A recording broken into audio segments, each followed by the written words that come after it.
আসসালামু আলাইকুম মিয়া ভাই।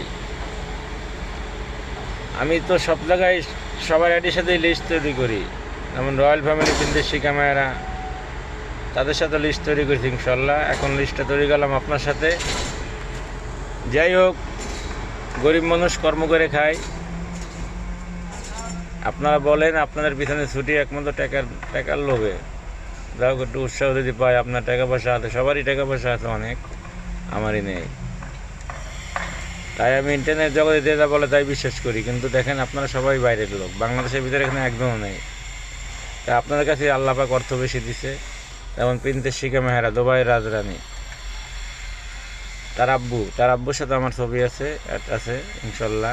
তাদের আইডিটাকে ভালোবাসি আমি, কিন্তু কী দেখি করে বলতে পারি না, বুঝতে পারছি না। আজ দীর্ঘ 1 বছর যাবৎ আমি কিছুই পাইতেছি না। তাই এখন না, মনটা খুবই ভালো না। বন্ধ করে দিয়েছিলাম, প্রায় বন্ধ হয়ে যাবো, এই সময় পেলাম আপনাকে। তাহলে মিয়া ভাই, আপনার পাই আবার একটু মনটা উৎসাহিত হলো। সবাই তো মানুষ এক না।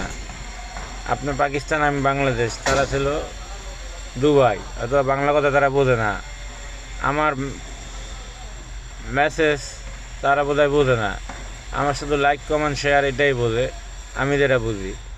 আমি যে এত পপুলিং শেয়ার এত কিছু করি তা না। আমার 4টে চ্যানেল, আমি ফেসবুকে 3টে চালাই। ওসি ক্যামেরা একটা ভিতরে 2টো ঢুকিয়ে দিচ্ছে, কীরকম কী জানি।